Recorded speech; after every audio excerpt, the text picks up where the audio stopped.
చరణం 5వ చరణం పాడు. స్తోత్రితుము నిన్ను మారు తండ్రి సత్యముతో ఆత్మతో నింపుడు. స్తోత్రితుము నిన్ను మారు తండ్రి సత్యముతో ఆత్మతో నింపుడు.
సమయంలో బైబిల్ ఎత్తి పట్టుకొని Bible పాడుతున్నాం.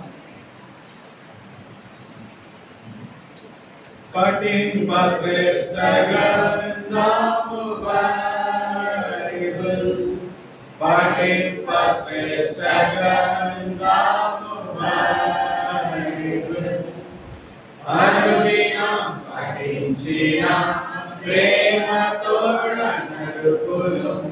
Oh పఠింపశ్రేష్టగ్రంథము Bible. The best book to read is the Bible. The best book to read is the Bible. If you read it every day, it will help you on the way. Oh, the best book to read is the Bible. అపోస్తలుడైన పౌలు కొరింథీయులకు రాసిన మొదటి పత్రిక 11వ అధ్యాయం 23 నుంచి 31 వరకు మార్చి చదువుకుందాం. కొరింథీయులకు రాసిన మొదటి పత్రిక 11వ అధ్యాయం 23 నుంచి 31 వరకు మార్చి చదువుకుందాం.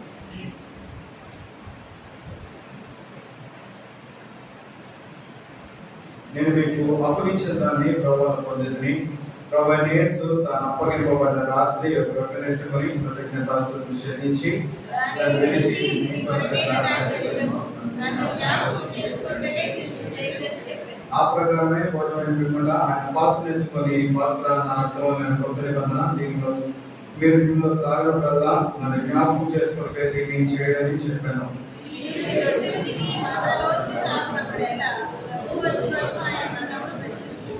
కాబట్టి ఎవడు అయోగ్యంగా ప్రభు యొక్క రొట్టెను తిననో లేక ఆయన పాత్ర నుండి త్రాగనో వాడు ప్రభు యొక్క శరీరం గురించి రక్తం గురించి అపరాధి అగను. కాబట్టి ప్రతి మనుషుడు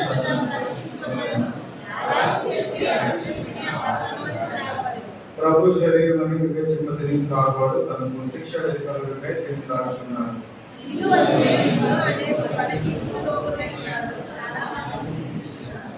అయితే మనల్ని విమర్శించుకునే తీర్పు పొందడం ప్రార్థన చేస్తున్నాం. మహాపరిశుద్ధులు మహాగణులు నివాసం మా యేసుక్రీస్తు ఆయన రెక్కలను వందనాలు స్తుతిస్తున్నాను. ఆయన ఈ దినాన్న మీ పనులు చేయలేకుంటూ ఆయన మీరు లేఖ భాగాలు బట్టి ఆయన మీకు వాళ్ళ వందనాలు స్తోత్రాలు చెల్లిస్తున్నాను. ఆయన చదువు లేఖ భాగాల ద్వారా ఆయన మమ్మల్ని పరీక్షించుకొని సరి చేసుకొని యోగ్య రీతిలో ఆయన మీ శరీరంలో ఆయన చేయడానికి సహాయం చేయండి. నన్ను వాడవద్దు జ్ఞాపకం చేసుకొని ఆయన నన్ను మీ రోజు గోరుగా వాడుతుంది వేసినామని ప్రార్థిస్తున్నాను తండ్రి.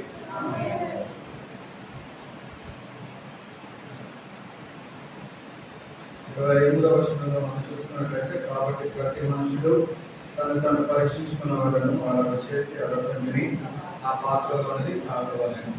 ప్రతి మనుషుడు పరీక్షించుకోవాలని మనం సరి చేసుకొని యోగ రీతిలో ఆ పాత్రలో చేయాలని మనం ఇక్కడ చూస్తాం. అయితే మనం వెళ్ళే ముందుగా చిన్న రెండు ఎగ్జాంపుల్స్ చెప్తాను. ఎగ్జాంపుల్స్ అంటే అది వాక్యానికి కొంచెం అది చెప్పడం వల్ల కొంచెం అర్థమవుతుందని అనుకుంటున్నాను. సో ఏంటంటే నేను చదువుకుంటున్న టైంలో మా డాడీ ఒక బండి కొన్నారు, పల్సర్ 150 అని. ఫుల్ ఆ బండి ఎక్కిపోయారు. ఆ బండి కొన్నారు, సరే అది వాడుకునేవన్నీ మా డాడీ చెప్పారు. అప్పుడు ఏంటంటే రిజిస్ట్రేషన్ అయిన తర్వాత ఈ నెంబర్ బోర్డు ఏమి కావాలన్నా మనం అన్ని వెళ్ళి ఆర్టీ ఆఫీస్లో చేయించుకుంటే అక్కడ అది తిరగడానికి ఇష్టం లేక నేను వదిలేసాను. మా డాడీ పదే చెప్తుంటాను, అదే బండికి నెంబర్ లేదు, నెంబర్ వేయించుకో ఆర్టీ ఆఫీస్కి వెళ్ళు అని చెప్పేవారు. నేను కొన్నంతకాలం బండి వాడాను, దగ్గర 3 సంవత్సరాలు వాడాను. తర్వాత ఒక రోజు ఏమైందంటే బాబామెట్టలో మేము ముగ్గురు కలిసి వెళ్తున్నాం బండి మీద. పోలీసులు పట్టుకొని బండి తీసుకెళ్ళిపోయిన తర్వాత స్టేషన్లోకి వెళ్ళిన తర్వాత అప్పుడు బండి వాళ్ళు తీసుకెళ్ళిపోయిన తర్వాత దాని విలువ నాకు తెలుసు. తీసుకెళ్తే రోజు తిరిగేవాడిని, సార్ బండి కావాలి సార్, డబ్బులు ఎంతైనా పర్లేదు ఇచ్చేస్తున్నాను, నాకు బండి కావాలంటే బండి నీదని ప్రూఫ్ ఏదరా, దాని నెంబర్ ఏదైనా పట్టుకోరా, లేదా దానికి సంబంధించిన పేపర్ ఏదైనా పట్టుకోరా అని చెప్పేసి అంటే ఇల్లు మొత్తం వెతికిన ఒక పేపర్ దొరకలేదు. ఆ బండి నాదని ప్రూఫే లేదు. ఇంకా తిరిగి వాళ్ళకి బండి వదిలేసి అయిపోయింది. దాని తర్వాత మా చెల్లి కాలేజ్కి వెళ్తుందని చెప్పి శివ కోసం అని బండి జూపిటారు, నా పేరు మీద ఉన్నారు. సరే అది అయిపోయింది. శివ అప్పటికి మొత్తం ట్రాఫిక్ గురించి రూల్స్ గురించి అందరికి అవేర్నెస్ ఉంది. అప్పటికే వైజాగ్ గురించి చదువుకునేది. రోజు ఫైన్లు పడతానే ఉంటాయి, మెసేజ్ వస్తూ ఉంటాయి. ఏంటి 130 రూపాయలు పడింది, 150 రూపాయలు పడింది, హెల్మెట్ లేదని, సిగ్నల్ జంప్ అని, స్టాప్ లైన్ క్రాస్ చేసిందని, ఇవన్నీ మెసేజ్ వస్తూనే ఉంటాయి. సరే ఇది తెలియదా అంటే తెలుసు కదా, అందరికీ తెలుసు. చెప్తారు కదా ప్రతి ఒక్కరు ఇలా ఫైన్లు ఉన్నాయి, హెల్మెట్ కింద లేదంటే సీట్ బెల్ట్ కింద, స్టాప్ లైన్ క్రాస్ చేసి ఇంత, సిగ్నల్ జంప్ ఎంత అని చెప్పేసి ఉంటుంది. ఇవన్నీ మనకు అందరికి తెలిసినవి. అంటే ప్రజెంట్ ఉన్న సిచ్యువేషన్స్లో మనకి ప్రతి ఒక్క రూల్స్ మనకి తెలుసు, మ్యాక్సిమం తెలుసు, అంతే కదా. ఇప్పుడు దేనికి ఎంత ఫైన్ పడుతుంది ఏంటి అనేది, దేనికి శిక్ష పడుతుంది, దేనికి శిక్ష పడదు అనేది ప్రతిదీ మనకు తెలుసు. ఒక రోజు ఏమైంది, సరే అనుకోవచ్చు. అప్పుడులో ఏంటంటే నేను పల్సర్ వాడినప్పుడు ఏంటంటే ఫైన్లు ఎలా ఉన్నాయంటే దొరికితే అక్కడికక్కడ కట్టి ఎలా చాలానే ఇచ్చేవాడు. ఇప్పుడు ఏంటంటే ఫోటో తీస్తున్నారు కదా అని చెప్పి మనకు ఒక చిన్న రెక్లెస్నెస్, మనల్ని ఆపడు కదా అని చెప్పి మనకి తెలిసిన హెల్మెట్ పెట్టుకోము, మనకి తెలిసిన సిగ్నల్ జంప్ చేస్తాము, మనకి తెలిసిన స్టాప్ లైన్ క్రాస్ చేసి బండి ఆపుతాము, ఇంకా తెలిసి మనం చాలా చేస్తూ ఉంటాం. దానివల్ల ఫలానా ఫైన్ పడుతుంది అన్న విషయం మనకి తెలుసు. అంటే ప్రతి దానికి ఏంటి కాన్సిక్వెన్స్ ఫేస్ చేయాలి. అంటే కాన్సిక్వెన్స్ని ఏమంటారు, ఏమన్నా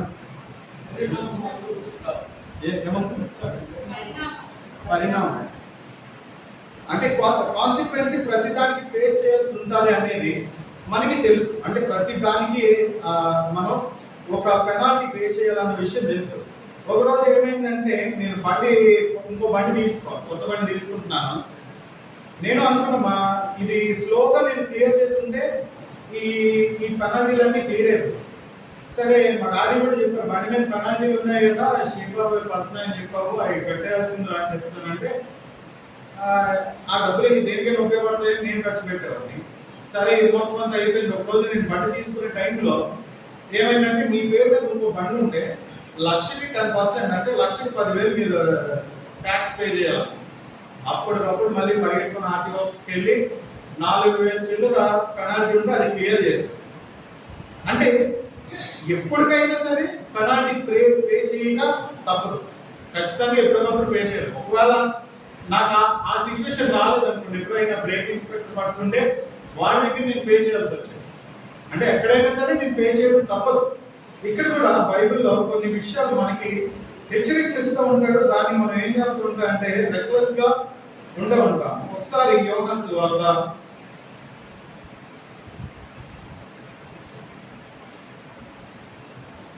15వ అధ్యాయం 5వ వచనం చదవండి. ద్రాక్షవల్లిని నేను, తీగలు మీరు. ఎవడు నా యందు నిలిచియుండునో, నేను ఎవరి యందు నిలిచియుండునో వాడు బహుగా ఫలించును. నాకు వేరుగా ఉండి మీరేమీ చేయలేరు. నాకు వేరుగా ఉండి మీరేమీ చేయలేరు. దేవునికి వ్యతిరేకంగా లేదంటే వేరుగా ఉండి మనం ఏమీ చేయలేమని ఇక్కడ క్లియర్ గా చెప్తున్నాడు. ఇంకా 6వ వచనం చదవండి. ఎవరైనా నా యందు నిలిచి ఉండని కదా వాడు తీగ వలె బయట పడవేయబడి ఎండిపోవను. మనుషులు అటు వాటిని పోగు చేసి అగ్నిలో పారవేయుదురని అవి కాలిపోనని మనం చూస్తున్నాం. ఇక్కడ మనం చూసుకున్నట్లయితే నాకు వేరుగా ఉండి మీరేమీ చేయలేరు అనేది పాయింట్. దేవునికి వేరైపోయి మనం ఏమీ చేయలేము, దేవునికి కాదనుకొని మనం ఏమీ చేయలేము.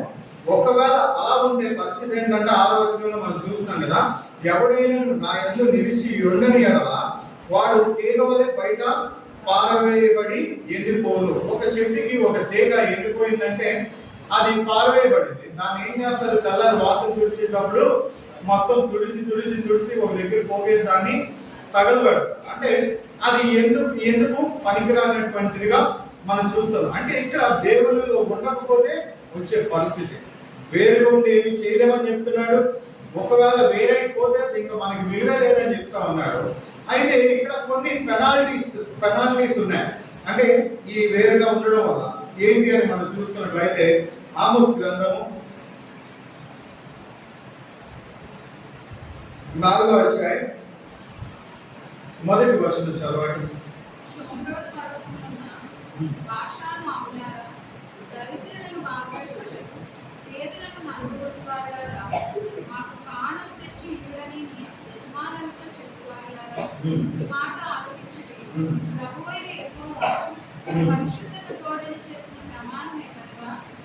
ఇక్కడ చూసుకున్నట్లయితే కొన్ని హెచ్చరికల్ని మనం చూడవచ్చు.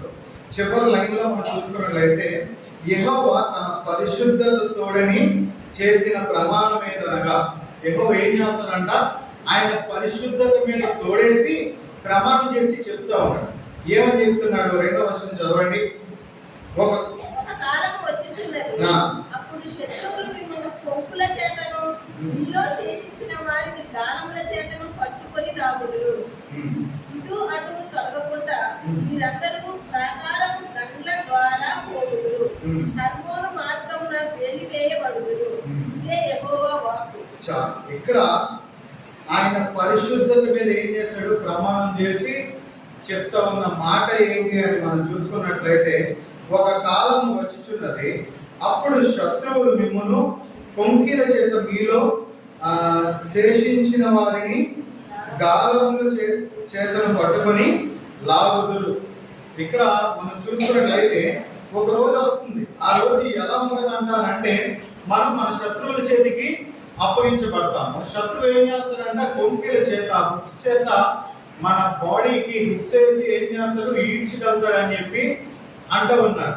అయితే ఇక్కడ దేని గురించి ఈడ్చుకెళ్తారు అని అంటే, ఇందాక మనం చూసాం కదా, దేవుని భయము లేకుండా ఉన్న వారి గురించి అనే మాట ఏంటి, దేవుని భయం లేకుండా ఉండేటువంటి మాట అని మనం చూసుకున్నట్లయితే, ఇక్కడ 8వ వచనం నుంచి చదవండి.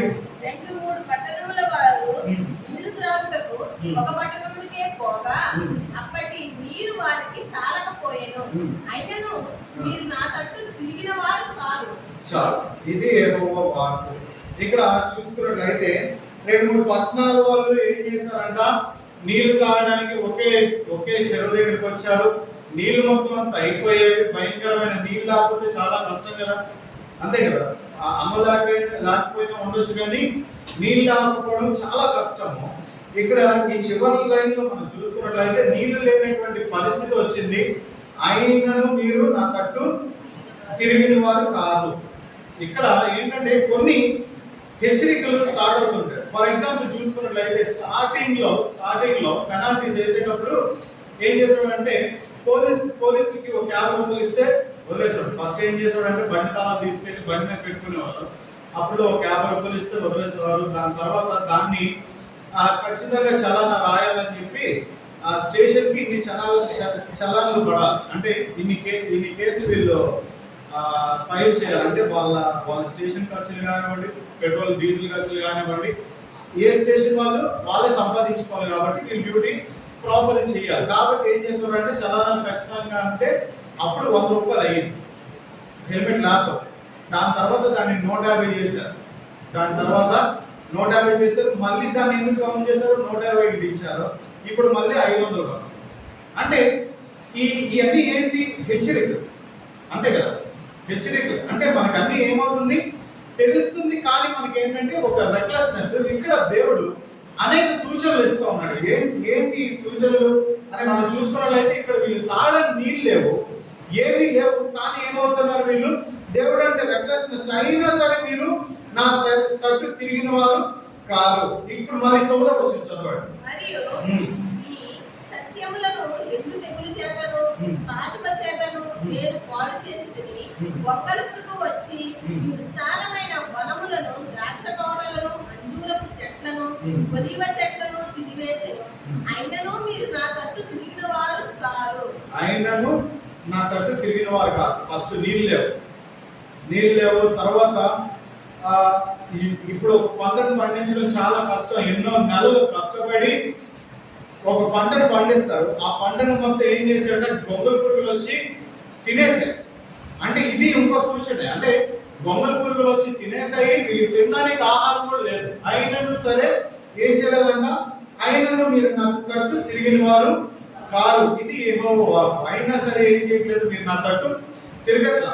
ఇప్పుడు మళ్ళీ 10వ వచనం చదవండి. మరియు నేను ఐగుప్తీయుల మీదికి తెగుళ్లు పంపించినట్టు నీ మీదికి తెగుళ్లు పంపించితిని, నీ దండుపేటలో పుట్టిన దుర్గంధము నీ నాసికారంధ్రములకు ఎక్కునంతగా నీ యవనులను ఖడ్గము చేత హతము చేయించి నీ గుర్రములను కొల్ల పెట్టించితిని, అయినను మీరు నా తట్టు తిరిగిన వారు కాదు.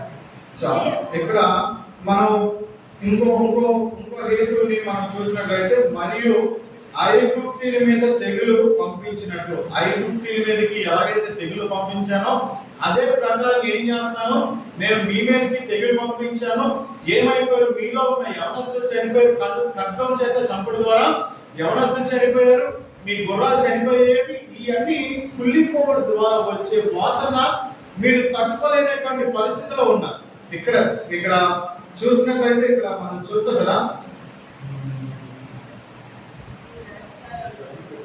చదవట్లేదు కదా, వాటి మీ నాసికారంధ్రములకు ఎక్కునంతగా మీ యవనులను ఖడ్గము చేత హతము చేయించి మీ గుర్రములను కొల్ల పెట్టించితిని.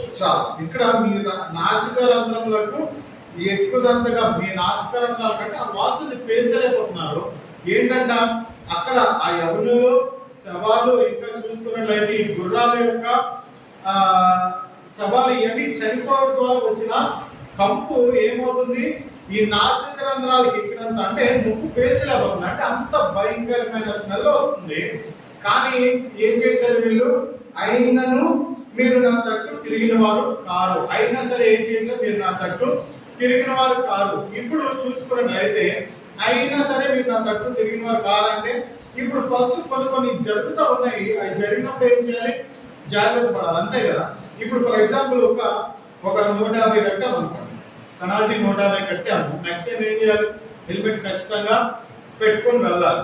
దాని తర్వాత ఇది కాదు మళ్ళీ ఇంకోటి వేసాడంటే మళ్ళీ మనం ఏం చేయాలి, ఇంకా జాగ్రత్త పడి మనం ఉండాలి. ఇప్పుడు ఒక 500, ఇప్పుడు 500 పెనాల్టీ కట్టే బదులు 500 పెనాల్టీ ఒక 10 సార్లు కట్టే బదులు ఒక హెల్మెట్ కొనుక్కుంటే అయిపోతుంది, అంతే కదా.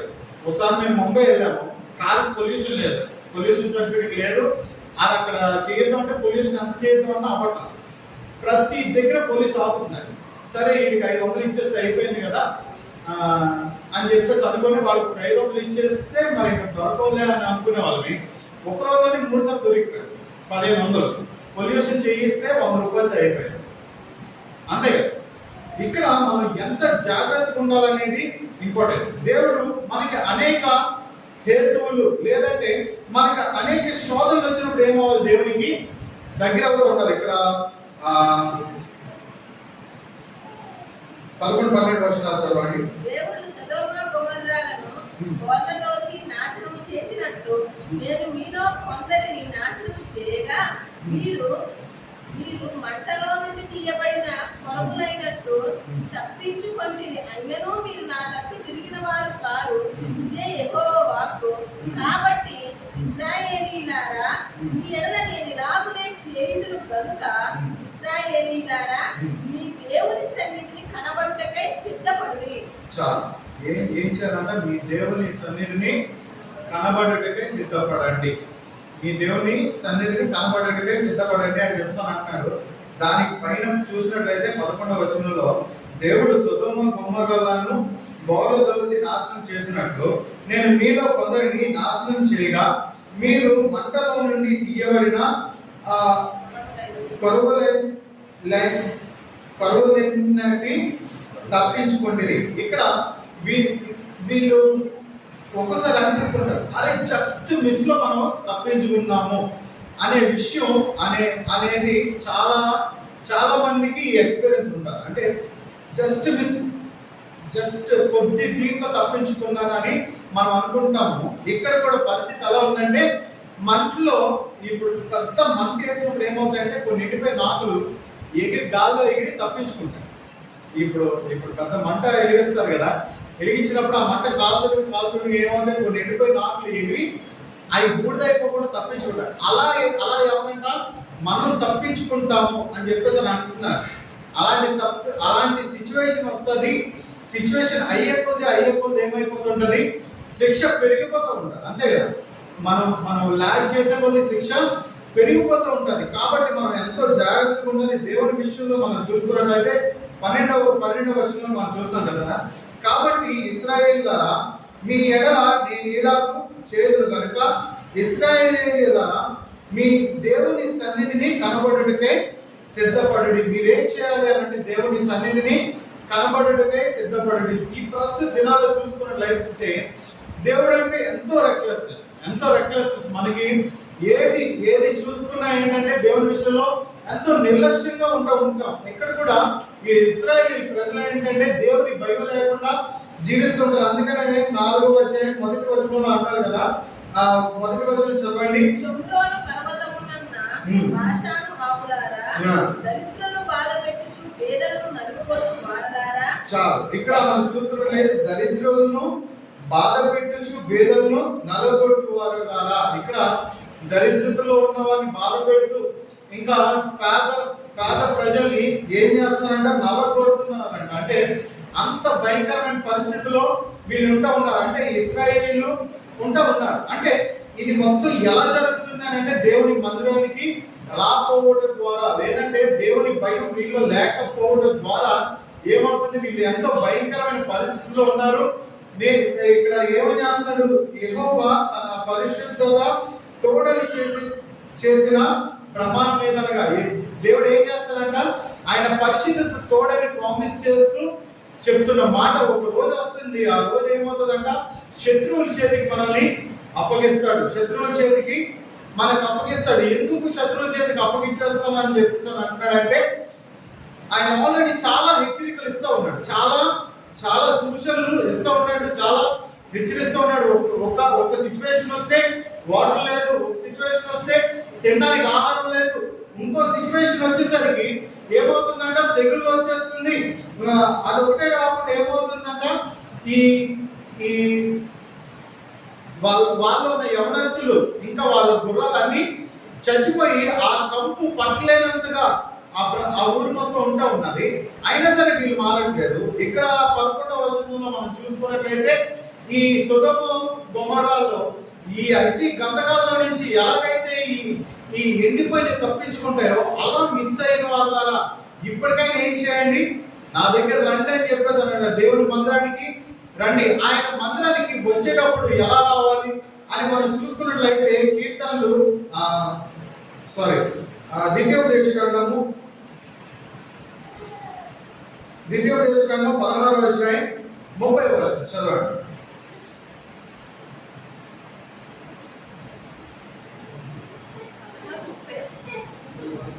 16:30 మొదటి దినవృత్తాంతంలో 16వ అధ్యాయం 30వ వచనం. భూజనులారా, ఆయన సన్నిధిని వణుకుడి, అప్పుడు భూలోకము కదలకుండును. ఆయన సన్నిధిని మనం వణికే వారంగా ఉండాలి. మనం దేవుని భయం ఎప్పుడైతే ఉండాలో మనం ఏం చేయమనంటే, ఆ తప్పు చేయకుండా ఉన్నటువంటి వారికి ఉంటాము. దేవుని భయం ఉన్నదంటే, దేవుని మందిరం అంటే శ్రద్ధ కూడా ఉంటుంది. దేవుని విషయంలో ప్రతి దాంట్లో ఏముండదు, మనకి శ్రద్ధ ఉంటుంది. కాబట్టి ఇక్కడ ఏమని చెప్తున్నాడు అని అంటే, మీ దేవుని సన్నిధిని కనబడుటకే సిద్ధపడుడి. మీరేం చేయాలంటాడు, మీ దేవుని సన్నిధిని కనబడుటకే సిద్ధపడండి అని చెప్పేసి అంటున్నాడు. ఎందుకు అంటూ ఉన్నాడంటే, ఒకరోజు దేవుని భయం లేకపోతే, మన జీవితంలో దేవుని భయం లేకపోతే ఎంతగానో భయంకరమైన పరిస్థితుల్లోకి వెళ్ళిపోయేటువంటి వారంగా ఉంటూ ఉంటాం. ఒక విధంగా చూసుకున్నట్లయితే రాజుల గ్రంథము మొదటి రాజులు 17వ అధ్యాయం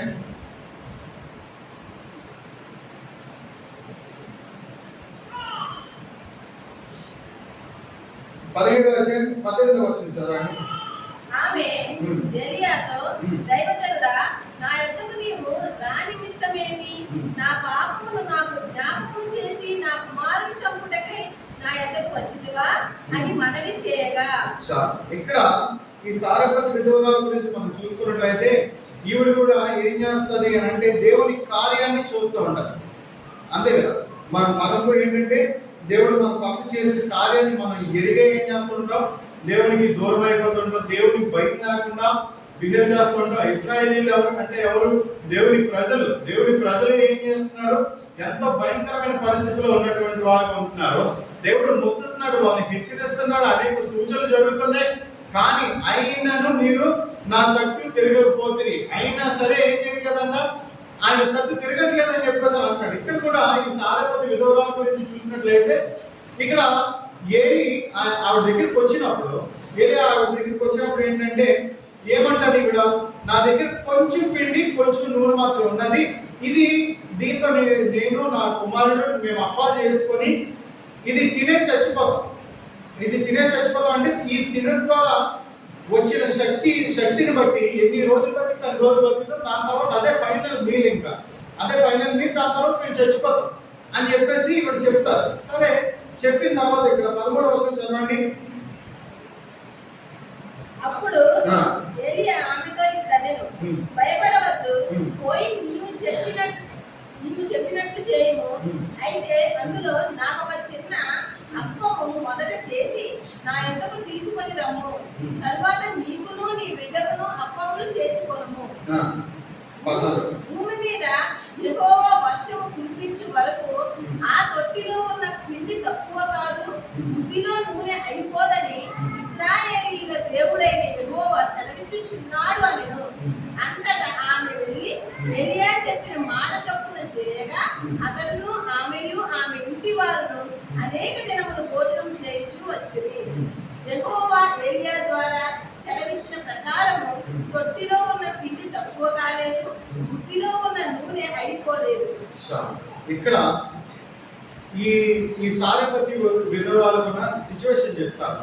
తినడానికి తిండి లేదు, భయంకరమైన కరువు దినాల్లో ఉన్నారు, తాగడానికి నీళ్ళు లేవు. ఏమైందంటే ఈవిడ తినేసి చచ్చిపోదాం అని అనుకున్నది.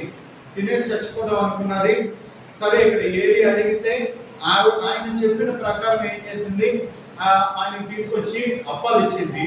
ఎన్ని రోజులు దేవుడు పోషించాడు అని చూసుకున్నట్లయితే మళ్ళీ తిరిగి వర్షాలు వచ్చినంత వరకు, అంటే వర్షాలు ఏ కాలంలో వస్తాయి ఫ్రెండ్స్? జూన్ జూలై అనుకుందాం. ఇప్పుడు ఏప్రిల్ మేకి వచ్చేసరికి భయంకరమైన ఎండలు, చెరువులు మొత్తం ఎండిపోతుంది. అంటే అన్ని నెలలు ఏమవ్వలేదంట, వీళ్ళ తొట్టిలో పిండి తక్కువ అవ్వలేదు, ఆ గుడ్డిలో ఆయిల్ తక్కువ అవ్వలేదు. అంటే అన్ని దినాలు పోషిస్తూ వచ్చాడంటే తక్కువ కాకుండా ఇప్పుడు కొంత వాడింది ఏమైంది, మళ్ళీ అది అదే లెవెల్లో ఉంది, మళ్ళీ వాడింది ఏమైంది, మళ్ళీ అదే లెవెల్లో ఉంది. ఇది ఇన్ని నెలలు ఏం చేశారు? ఏది తిన్నాడు? ఇంకా చూసుకున్నట్టు సారెపతి విధురాలు తిన్నది, వాళ్ళ కుమారుడు తిన్నది. ఇంకా మళ్ళీ ఏమంటున్నాడు, వారి ఇంటి వాళ్ళందరూ, ఇంట్లో అందరూ తిన్నా సరే ఏమవుతుంది, వీళ్ళు ఇక్కడ పిండి తగ్గల, నూనె తగ్గల. ఇంత గొప్ప కార్యం ఏం చేస్తుంది? వర్షాలు మళ్ళీ తిరిగి వర్షం పడినంత వరకు ఏం చేస్తారు దేవుడు? ఆవిడ పోషించుకుంటూ వచ్చాడు.